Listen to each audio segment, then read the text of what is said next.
तो आदाब, नमस्कार, गुड इवनिंग, सत श्री अकाल। एक बार फिर आप तमाम लोगों का स्वागत है क्राइम तक की कहानी के इस एपिसोड में। उम्मीद है पूरी फैमिली अच्छी होगी, अपना और अपनों का ख्याल रख रही होगी। आज की कहानी आपको सुनाऊं उससे पहले एक कल या परसों की बात है। एक अजीब क्राइम की स्टोरी है ये, और एक अजीब इसमें मिस्ट्री है। बस उसके बारे में बताऊं, फिर आज की कहानी शुरू करता हूँ। सीतापुर यूपी में एक इलाका है। उसी सीतापुर में एक शख्स के घर में, फैमिली में, प्रॉपर्टी को लेकर झगड़ा चल रहा था, और ख़ासतौर पर उसका अपनी भाभी के साथ ज़्यादा झगड़ा था। तो एक रोज़ वो प्लान करता है कि प्रॉपर्टी पूरा अपने हाथ आ जाए तो क्यों ना भाभी को मार दो। वो एक अपनी पिस्टल उठाता है और भाभी को गोली मार देता है। जब भाभी को गोली मारता तो इत्तेफाक से उसकी माँ जो है वो वहाँ पहुँच जाती है। गोली की आवाज़ सुनकर माँ आती है तो देखती है कि मेरी बहू को मेरा ही बेटा गोली मार रहा है। अब बेटा घबरा जाता है, उसे लगता है माँ को पता चल गया, अब क्या करें। वो अचानक माँ को भी गोली मार देता है। अब जब माँ को गोली मारा तो उसने लगा कि अब दो कत्ले कर दिया, अब कैसे बचूं। फिर वो प्लान करता है। वो सोचता है काम करते हैं, अपने बड़े भाई के ऊपर ये सारा केस डाल देते हैं। बड़े भाई को भी मार देता हूँ और दिखाऊंगा कि बड़े भाई ने सबको मारा और उन्होंने खुदकुशी कर ली। तो अपने बड़े भाई को एक गोली मारता है वो सर पर। इत्तेफाक से वो गोली एक तरफ से लगकर दूसरी तरफ निकल जाती है। उसके बाद अब ये भी दिखाना है कि भाई पक्का मर जाए, एक हथौड़ा भी मार देता है भाई के सर पर। अब जब उसने देखा कि 3 तो मार ही चुके, तो फिर बाकी को क्यों छोड़ूं। उसके बाद जो बच्चे थे उसके भतीजे, उन्हें भी मार देता और कुल मिलाकर 5 लोगों का कत्ल कर देता है। अब 5 लोगों का कत्ल करने के बाद इसी दौरान में वो एक गोली छोटी एक बच्ची अपनी भतीजी को मारता है, उसी कमरे में जिस कमरे में उस भतीजी के फादर की बॉडी पड़ी हुई है और जिसके सर में उसने गोली मारी थी। तो अपनी भतीजी के सर में गोली मारता है। और देखिए क्या क्या कब कैसे होता है। जो बेटी के सर में गोली मारी उसने, तो वो गोली एक तरफ से लगी और दूसरी तरफ से निकलकर उसके बड़े भाई के सर में फिर से जाकर लग गई। तो एक गोली 2 लोगों को लगी। और जब ये सब हो गया तो फिर उससे लगा कि अब तो यार 5 कत्ल कर चुका हूँ, अब क्या। तो फिर वो खुद भी खुदकुशी कर लेता है। जो प्लान उसने किया था भाई की मौत के लिए, फिर वो खुद ही कर लेता। तो एक साथ 6 मौत। तो ये अजीब चीज़ थी कि एक शख्स जिसको ऑलरेडी सर में गोली मारी, फिर एक बच्ची को मारता है। बच्ची के सर से गोली निकलकर उस मुर्दा शख्स के सर में फिर से जाकर गोली लगती है। क्या कहें। और अजीब ये कि थोड़ा सा भाई ज़मीन जायदाद, लालच, पैसे, और 6 लोगों की मौत।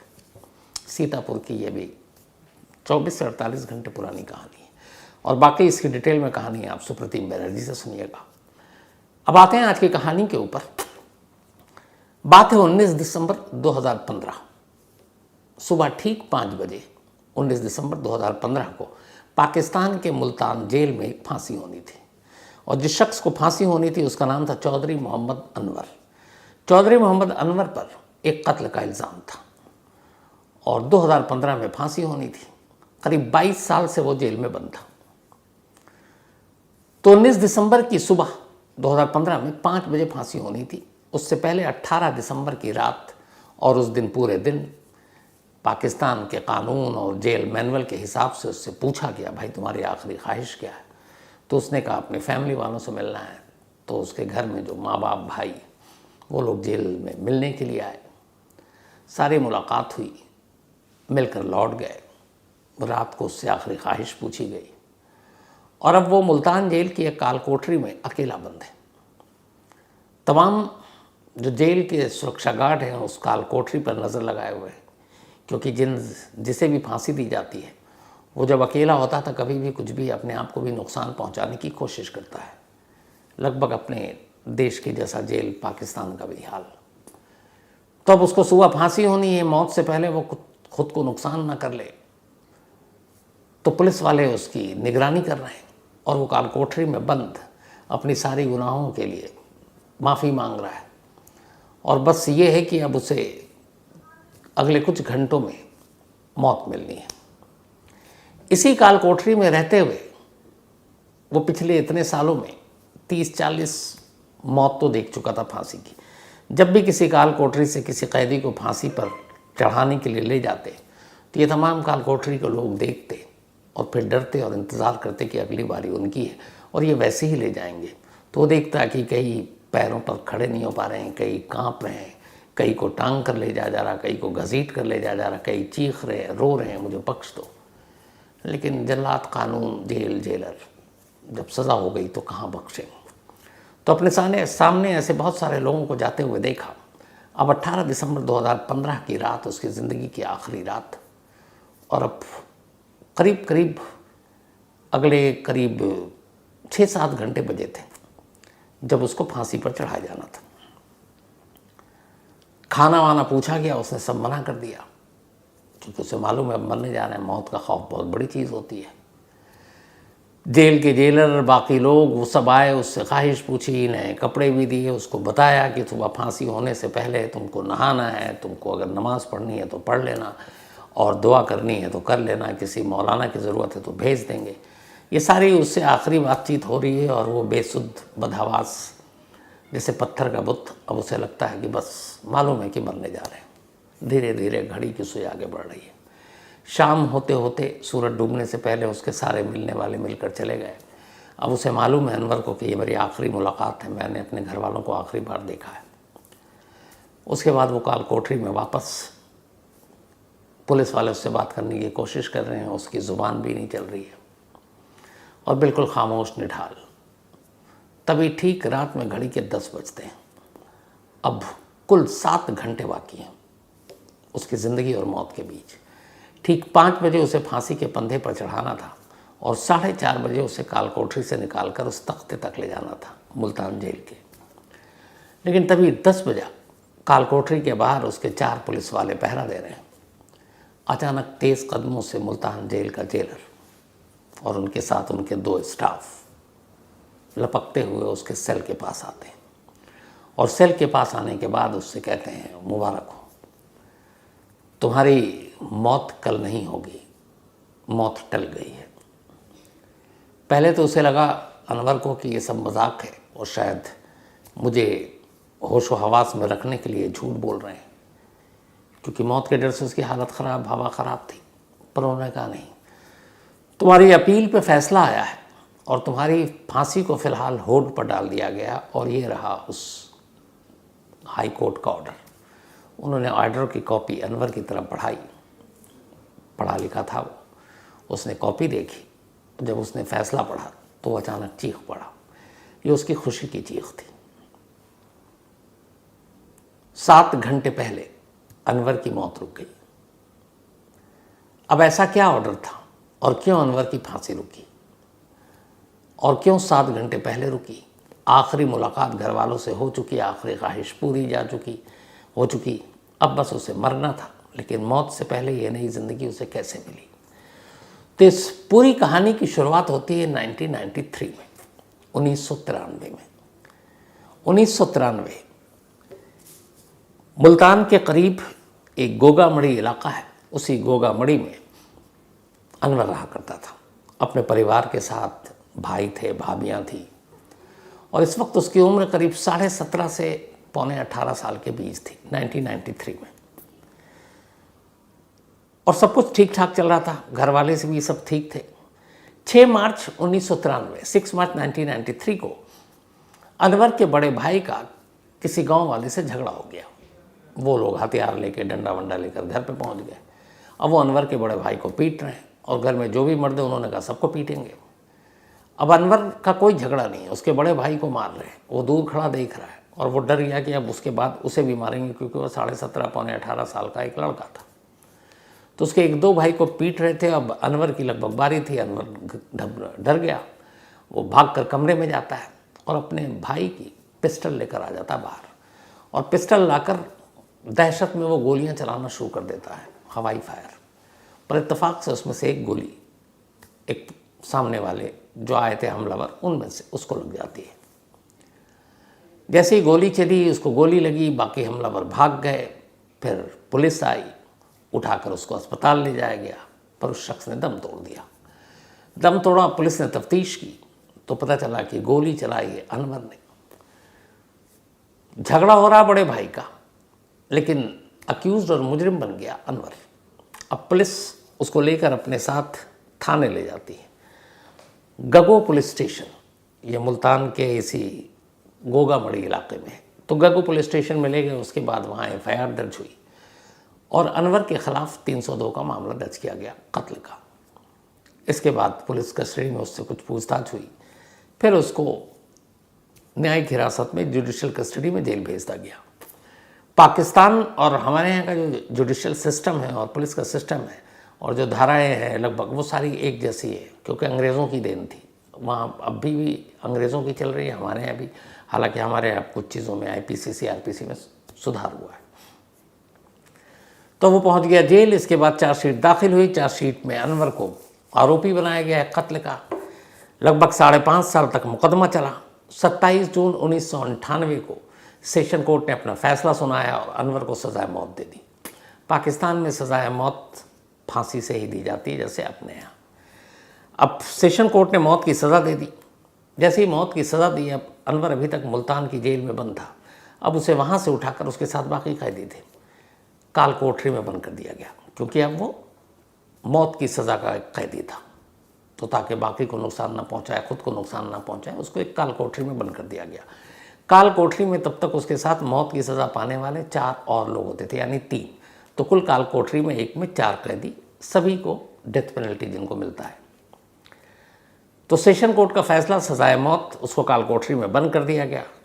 अनवर के बड़े भाइयों ने सेशन कोर्ट के इस फैसले को हाई कोर्ट में चैलेंज किया, जैसे अपने यहाँ होता है। अब ये मामला हाई कोर्ट में चला। 98 में हाई कोर्ट गए थे वो लोग। 2001 में यानी सेशन कोर्ट के फैसले के 3 साल के बाद हाई कोर्ट ने अपना फैसला सुनाया। हाई कोर्ट ने सेशन कोर्ट के फैसले को बरकरार रखा और अनवर की फांसी को बरकरार रखा, रहम करने से मना कर दिया। अब जैसे ही अनवर की अपील खारिज हो गई हाई कोर्ट में, अब अनवर को उन 4 कैदियों के साथ जो काल कोठरी में रखा गया था उससे निकाल कर अब सिंगल काल कोठरी में रख दिया गया। पाकिस्तान के जेल मैनुअल में यह है कि मौत की सज़ा पाने वाला कैदी सेशन कोर्ट में जब तक है तो 4 के साथ काल कोठरी में, लेकिन अगर हाई कोर्ट जैसी उसकी अपील खारिज करती है तो फिर उसे अकेला काल कोठरी में बंद कर दिया जाता और उसके साथ कोई नहीं होता। अब उसकी पूरी ज़िंदगी अंधेरे में रहती है तब तक जब तक कि वो फांसी के तख्ते तक न पहुंच जाए। तो हाई कोर्ट के फैसले के बाद उसकी ज़िंदगी में ये चेंज आया कि अब वो अकेला हो गया और काल कोठरी में बंद कर दिया गया। अब हाई कोर्ट के इस फैसले के बाद घर वालों ने सुप्रीम कोर्ट में अपील की, लेकिन सुप्रीम कोर्ट में इस मामले की सुनवाई शुरू होती उसी वक्त हुआ ये कि तब पाकिस्तान के प्रेसिडेंट थे जनरल परवेज़ मुशर्रफ। मुशर्रफ ने पाकिस्तान में गद्दी संभालते ही राष्ट्रपति का, सदर का एक नया कानून बनाया। उन्होंने कानून ये बनाया कि पाकिस्तान में जो कोई भी कोई क्राइम करते हुए अगर उसकी उम्र 18 साल से कम है तो फिर उसे किसी भी कीमत पर सज़ाए मौत नहीं दी जाएगी। उसकी सज़ा को उम्र कैद में तब्दील कर दो। सेम ये कानून हमारे यहाँ बालिग और नाबालिग वाला कि 18 से कम वाले को 3 साल के लिए आप वो भी अलग भेजते हैं, जेल में रखते नहीं हैं, आप बाल सुधार गृह भेज देते हैं, चाइल्ड रिमांड होम। तो मुशर्रफ ने ये कहा कि जो भी नाबालिग हैं जिस वक्त क्राइम हुआ और उनकी उम्र अगर 18 साल नहीं हुई है तो उनको आप फांसी नहीं दे सकते, बल्कि उनको उम्र कैद दे सकते हो।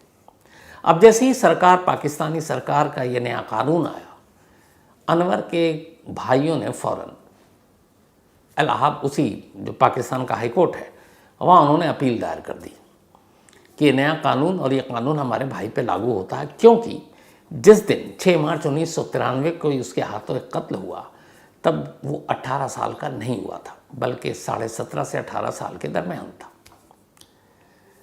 पाकिस्तान के और भी जेलों में बंद बहुत सारे ऐसे कैदियों ने फिर इसी कानून का हवाला लेकर अपील कर दी कि भाई हम तो नाबालिग थे क्राइम करते वक्त और हमें फांसी की सज़ा मिली हुई है। जिन्हें उम्र कैद की मिली थी वो उन्होंने खैर अपील नहीं की। तब जब ये अपील की तो फिर कोर्ट ने फैसला सुनाया कि ठीक है, इन लोगों का मेडिकल टेस्ट कराओ ताकि उससे पता चल सके कि इनकी उम्र कितनी है और क्राइम करते वक्त कितनी होगी। ये आसानी से पता चल जाता है। तब मुल्तान जेल में बंद कुल ऐसे 22 कैदी थे जिन्होंने ये दावा किया कि जब उन्होंने क्राइम किया था, और ये 22 के 22 मौत की सज़ा पाए हुए लोग थे, तब हम नाबालिग थे। जब ये 22 ने अपील दायर की तो फिर हाईकोर्ट ने कहा कि इन सब का मेडिकल टेस्ट कराओ। इसके बाद इन सब का वहीं मुल्तान के एक निश्तर मेडिकल कॉलेज है, निश्तर मेडिकल कॉलेज में एक मेडिकल बोर्ड बैठा और उस मेडिकल बोर्ड की निगरानी में इन 22 लोगों का मेडिकल टेस्ट हुआ। मेडिकल टेस्ट की रिपोर्ट आई, कोर्ट को सौंपी गई। जब मेडिकल रिपोर्ट की जो रिपोर्ट है कोर्ट को सौंपी गई तो उनमें से कोर्ट ने 21 लोगों को बरी कर दिया, ये कहकर कि ये सब नाबालिग थे क्राइम करते वक्त, और सिर्फ एक की सज़ा बरकरार रखेगी, नहीं तुम्हारी सज़ाए मौत बरकरार है, और वो था यही अनवर। जबकि अनवर का कहना था कि वो उस वक्त नाबालिग था, लेकिन हाईकोर्ट ने मेडिकल रिपोर्ट के आधार पर खारिज कर दिया। अब अनवर के घर वालों का था कि हमारे पास डेट ऑफ बर्थ के सारे सबूत, सारी चीज़ें हैं, लेकिन पता नहीं मेडिकल बोर्ड ने ऐसी रिपोर्ट क्यों दी। तो खैर अब हाईकोर्ट ने अपील खारिज कर दी। अब हाईकोर्ट ने जब अपील खारिज कर दी तो फिर उनके भाई पहुंचे सुप्रीम कोर्ट। 2007 में सुप्रीम कोर्ट में ये मामला सुनवाई पूरी हो गई इसकी। हाई कोर्ट ने इनको सज़ा दी थी 1998 में, सेशन कोर्ट ने, उसके बाद 2001 में हाई कोर्ट ने। अब 2007 में ये मामला पाकिस्तान की सुप्रीम कोर्ट में पहुंचा। सुप्रीम कोर्ट ने अपना फैसला सुनाया। फैसला ये कि सेशन कोर्ट और हाई कोर्ट का फैसला सही है और अनवर को फांसी की ही सज़ा मिलेगी, तो उसे फांसी पर चढ़ा दो। अब इसके बाद एक दो बार और वो लोग हाई कोर्ट गए, वो सुप्रीम कोर्ट गए, जैसे हमारे देश में था। अब उनके पास आखिरी अनवर की ज़िंदगी बचाने का एक ही मौका, एक ही दरवाज़ा था, और वो था पाकिस्तान के प्रेसिडेंट यानी कि सदर यानी कि राष्ट्रपति। सेम अपने यहाँ जैसे रहम की अपील, दया याचिका। तो अब अनवर के परिवार वालों ने अनवर की बिहाफ पर पाकिस्तान के प्रेसिडेंट के यहाँ एक अपील फाइल की कि उसके साथ रहम बरता जाए। क्राइम करते वक्त वो नाबालिग था। अब पाकिस्तान के प्रेसिडेंट के पास ये मामला पहुंचा। पाकिस्तान के प्रेसिडेंट ने इस पर सरकार की राय ली और फिर 2015 में पाकिस्तान के सदर ने भी अनवर की अपील खारिज कर दी। इस अपील के खारिज होने का मतलब था कि अनवर के पास अब कोई रास्ता नहीं बचा है, अब उसे फांसी पर चढ़ना ही होगा। पहले सेशन कोर्ट, फिर हाई कोर्ट, फिर सुप्रीम कोर्ट, फिर प्रेसिडेंट। अब कानून के सारे दरवाजे, रास्ते बंद। तो जब प्रेसिडेंट ने उसकी अपील खारिज कर दी, उसके बाद कुछ दिनों के बाद सेशन कोर्ट ने डेथ वारंट जारी कर दिया और डेथ वारंट पे साइन हो चुका। तारीख मुकर्रर की गई अनवर की फांसी की 19 दिसंबर साल 2015 सुबह के ठीक 5 बजे। अब धीरे धीरे वक्त बीत रहा है, डेथ वारंट साइन हो चुका है। भाई फिर पहुंचते हैं सुप्रीम कोर्ट की दोबारा। सुप्रीम कोर्ट कहता अब हमारे हाथ में नहीं है। सेशन कोर्ट जाते हैं, कहते हैं अब हमारे हाथ में नहीं है। फिर उन्हें कोई कानून का जानकार सलाह देता है कि आप हाई कोर्ट पहुंचो और उस दलील को उठाओ जो हाई कोर्ट ने 22 लोगों का मेडिकल बोर्ड बनाकर टेस्ट कराया था और उसकी रिपोर्ट आई थी, वो नाबालिग थे क्राइम करते वक्त। तो अब सारे दरवाजे बंद। इनके भाई फिर से पहुंचते हैं हाई कोर्ट और हाई कोर्ट में जाकर कहते हैं कि पाकिस्तान का कानून है, पाकिस्तान के सदर ने बनाया है कि किसी भी नाबालिग को जिसने उस वक्त जब क्राइम किया और वो नाबालिग था, उसे फांसी पर नहीं चढ़ाया जा सकता। तो हमारा मौक्किल, हमारा भाई नाबालिग था, तो आप नाबालिग को कैसे फांसी दे रहे हैं। अब ये मामला गया पाकिस्तान की मीडिया में भी आ गई ये खबर। अब ये हुआ कि भाई मेडिकल बोर्ड से गलती कैसे हुई। तो खैर फिर ये हुआ कि चलो इसकी दोबारा मेडिकल रिपोर्ट और सारी चीज़ें देखी जाए। अब उधर ये सारी कवायद हो रही है, भाई सब कोर्ट दौड़ रहे हैं, हाई कोर्ट दौड़ रहे हैं कि, और इधर वक्त तेज़ी से बढ़ता जा रहा है। 19 दिसंबर की तारीख करीब आती जा रही है। 10, 11, 12, 13, 14, 15, 16, 17, 18 ऐसी तारीख निकल रही है। अब 18 दिसंबर आ गई। हाई कोर्ट ने कोई फैसला नहीं लिया। अब 18 दिसंबर जब आ गया तो जेलर ने कहा कि हमारे पास डेथ वारंट है 19 दिसंबर सुबह 5 बजे का, अब हमें तो फांसी चढ़ानी पड़ेगी।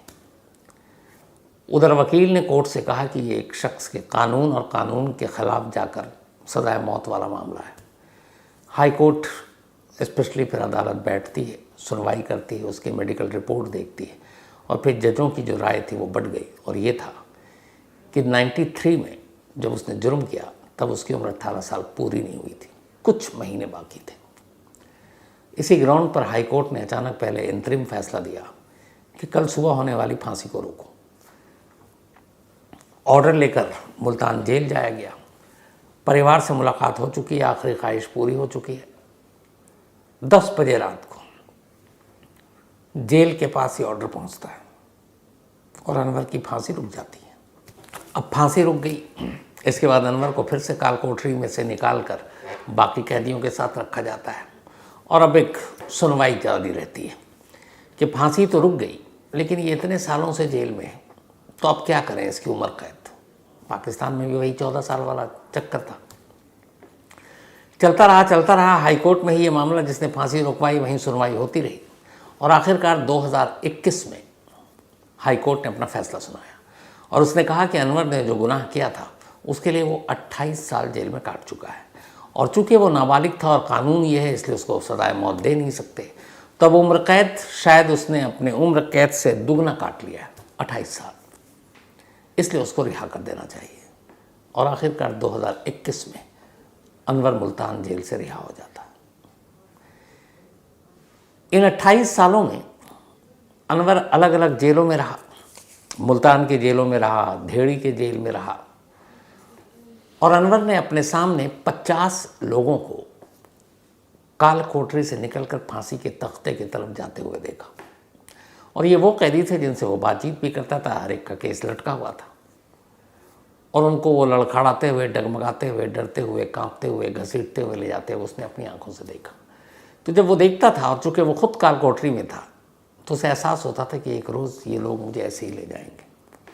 मौत का एहसास हर पल उसे बेहद करीब से होता था और इसीलिए जब उसका डेथ वारंट आया उस रात उसे एहसास था और वो यही सोच रहा था। उसने एक इंटरव्यू में बताया कि अगली सुबह कुछ ऐसी ही चाल उसकी भी होगी, लेकिन 7 घंटे पहले मौत किनारे और उसको ज़िंदगी वापस मिल गई। अनवर ने बताया कि करीब 50 लोगों को उसने देखा काल कोठरी से फांसी के तख्ते तक जाते हुए। उसने कहा कि जब भी किसी कैदी को फांसी के लिए ले जाते थे और उसको फांसी हो जाती थी तो अगले 1-2 दिन तक उस जेल में बंद जितने भी डेथ पेनल्टी का इंतज़ार कर रहे हैं, यानी अपनी अपनी मौत का इंतज़ार कर रहे हैं, उनमें से कोई भी कैदी खाना नहीं खाता था, उनसे खाया ही नहीं जाता था। उसकी वजह ये थी कि तो उनके बीच का कैदी गया उसको जाते हुए देख रहे हैं और दूसरा फिर उन्हें एहसास होता था कि हमारे साथ यही होने वाला है, तो भूख प्यास सब मर चुकी होती थी उनके मरने से पहले। तो करीब 2 दिन तक कोई खाना नहीं खाता था। पाकिस्तान की जेल में अगर मैं बात करूं 2008 से 2014 तक फांसी पर रोक लगी हुई थी पूरे पाकिस्तान में और उसकी वजह ये थी कि इंटरनेशनल ह्यूमन राइट्स के कुछ शिकायतें थीं पाकिस्तानी अथॉरिटी, पुलिस और जेल प्रशासन पर। तो उन्हीं इंटरनेशनल ह्यूमन राइट्स ग्रुप्स के दबाव में आकर पाकिस्तान ने अपने फांसी पर रोक लगा दी थी पूरे 6 सालों के लिए, 2008 से 14, और कोई फांसी नहीं हुई और शायद आगे नहीं होती। लेकिन फिर अचानक 2014 में, दिसंबर 2014 में तालिबान ने पेशावर के एक स्कूल पर अटैक कर दिया था जिसमें करीब 150 से ज़्यादा बच्चे मारे गए थे। इस हमले ने पाकिस्तान सरकार और पुलिस को फिर से ये कहा कि नहीं, डेथ पेनल्टी को खोल दो, और उसके बाद डेथ पेनल्टी शुरू हो गई। और उसके बाद से अब तक 2014 में हुआ था दिसंबर में, जनवरी 2015 से लेकर अभी 2024 तक पाकिस्तान की अलग अलग जेलों में कुल 515 लोगों को फांसी के तख्ते पर चढ़ाया गया, 515 लास्ट 9 ईयर्स में, और 4200 अब भी इंतज़ार कर रहे हैं अपनी मौत की बारी का। हालांकि हमारे यहाँ इस दौर में अगर देखें 2015 से 24 तक तो कितने होंगे, शायद 10, क्योंकि निर्भया के 4 हैं, बाकी 3-4 और 10 भी नहीं, 7-8। तो ये थी आज की कहानी, कैसे मौत का एहसास दिलाकर मौत दूर हुई। अब इस वक्त अनवर की उम्र करीब 47 साल है। वो वापस अपने घर लौट आया। इस दौरान में जब वो जेल में था और उसकी डेथ वारंट पे साइन हो गया था तब उसे दिल का दौरा भी पड़ा था। मौत की दहशत ऐसी थी। उसको फालिज भी मार गया, उसका एक साइड का पैर और वो काम नहीं करता है, लंगड़ा कर चलता है। तो हेल्थ ग्राउंड पे भी उसकी बहुत सारी चीज़ें हो गई थी, लेकिन अब वो आज़ाद है और अब उसने कहा कि वो अपनी शराफत की ज़िंदगी जिएगा। उस वक्त भी वो कत्ल एक हादसे से हुआ था और अब उसकी तमन्ना ये है कि एक बार सब सेटल हो जाए, दुकान वुकान चल पड़े, तो अब शादी करके अपना घर बसाना चाहता है। और अब भी वो उसी मुल्तान के गोगा मड़ी के गगोई गांव में रहता है। तो ये थी आज की कहानी, लेकिन कहानी ख़त्म करूं उससे पहले वही अपना सिलसिला। आज रीता यादव जी, बल्कि आज नहीं, इनका स्पेशल 29 मई को है रीता यादव जी का बर्थडे और ये CISF में काम करती हैं। CISF आप जानते हैं।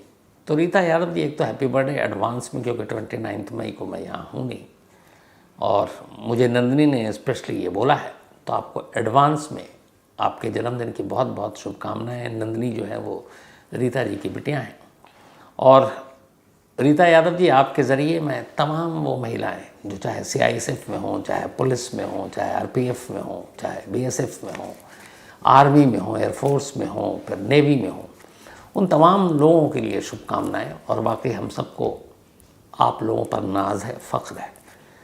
तो हैप्पी बर्थडे। साथ ही आशीष कबारिया, इनका भी जन्मदिन है, बल्कि आज ही है। तो हैप्पी बर्थडे आशीष जी। और ये भेजा है साहिल अंबालिया ने। सद्दाम करीमी जर्नलिस्ट हैं ये, इनका भी आज जन्मदिन है। तो हैप्पी बर्थडे सद्दाम साहब। और मैं चाहता हूँ आप बहुत अच्छे जर्नलिस्ट बने, ईमानदारी से काम करें, जो हम लोग नहीं कर पा रहे हैं आप करें। तो मेरी तमाम दुआएं हैं, हैप्पी बर्थडे। इसके अलावा संजू देवी और दरियाब सिंह, इन दोनों की एनिवर्सरी है, तो आप दोनों को बहुत बहुत बधाई। संजू दी और दरियाब जी भेजा है विवेक कुमार ने। शिवानी कुशवाहा और आकाश कुशवाहा जी, इनकी 19 मई को एनिवर्सरी है, तो इन दोनों की भी एडवांस में आप दोनों को, शिवानी जी और आकाश जी, बहुत बहुत बधाई आपकी मैरिज एनिवर्सरी की। साथ ही कल रिज़ल्ट आया 10th-12th का। तमाम जितने भी बच्चे इस एग्ज़ाम में बैठे, उन तमाम लोगों को बहुत बहुत, तमाम बच्चों को बहुत बहुत बधाई, मुबारक। एक सिया गुप्ता है, इन्होंने भेजा है और ये भी इन्होंने एग्ज़ाम क्लियर किया है। तो सिया, आप और आप जैसे बहुत सारे, विनोद शिकारपुरी का बेटा भी कल 10th का एग्ज़ाम दिया, वो भी उसने क्लियर किया है। तो जितने बच्चे हैं 10th-12th में, जितने भी पास हुए हैं, उन सभी को बहुत बहुत कांग्रेट्स, मुबारक, बधाई। खूब पढ़ाई लिखाई करो, आगे खूब तरक्की करो। बस एक चीज़ कहना चाहूँगा, नंबर कम और ज़्यादा हो सकते हैं, उसको लेकर कभी निराश उदास मत होना, इसलिए कि नंबर ज़िंदगी की कामयाबी और नाकामी का पैमाना या गारंटी नहीं है। ऐसे हज़ारों एग्जाम्पल मैं दे सकता हूँ जिनके स्कूल कॉलेज में नंबर नहीं आए, कम आए, लेकिन वो आज ज़िंदगी में बहुत आगे हैं, बहुत तरक्की कर रहे हैं। और ऐसे बहुत सारे बच्चे हैं जिनके बहुत नंबर आए, लेकिन वो उतनी तरक्की नहीं कर पाए। तो दोनों चीज़ें, जिनके नंबर आए अच्छे, वेरी गुड, खूब मेहनत करो और मेहनत करो, और जिनके नहीं आए उनको उदास निराश होने की ज़रूरत नहीं है। तुम ये सोचो कि ज़िंदगी का ये एक इम्तिहान है, और इम्तिहान और तुम्हारी ज़िंदगी, इनको नंबर नहीं कर सकते कि यही है तो तुम्हारी ये ज़िंदगी अच्छी और ये बुरी है। बस मेहनत और ख़ुद पर कॉन्फिडेंस रखो और बस तरक्की करते जाओ। इसके अलावा थैंक यू सो मच। कल मैंने बताया था कि मैं अगले 25 दिनों के लिए अमेरिका जा रहा हूं, तो बहुत सारे लोगों ने, मैंने ये भी कहा था किसी के पास टिकट हो तो बताइएगा, बहुत सारे लोगों ने भेजा मुझे, दीपक ने बताया, कमेंट्स में भी बहुत सारे लोगों ने भेजा। मैं ज़्यादातर मेल ही देखता हूं, लेकिन कई देखा मैंने। तो गणेश जी LA से, पक्का मैं LA में आऊँगा, आपको बताऊँगा। इसके अलावा प्रकाश परिचा जी, ममता भाटिया जी, सचिन शर्मा जी, इसके अलावा भरत भूषण, विश्रांत साहब, पूनम जैन, विशाल लास वेगस, पक्का मिलूँगा आपसे मौका मिला तो, डॉक्टर करण अरोड़ा, तमाम लोगों का शुक्रिया आपके इस प्यार के लिए। और ममता जी ने तो कहा कि आप सीधे घर ही आ जाइए, तो थैंक यू बहन, आपने इतना बोला मुझे काफ़ी है, और पक्का अगर मौका मिला तो मुलाकात ज़रूर करूँगा। इसके अलावा नौशाद पाशा, इन्होंने कहानी की फरमाइश की है। Gurpreet Singh, thank you so much. Ashwani Yadav एक कहानी की फरमाइश की है। साथ ही शुभम पांडे एक कहानी की फरमाइश की है। तो कहानी में आज इतना ही है। अब आपसे मुलाकात होगी कल रात 9 बजे किसी नई कहानी के साथ। तब तक अपना और अपनों का ख्याल रखिएगा। Thank you very much.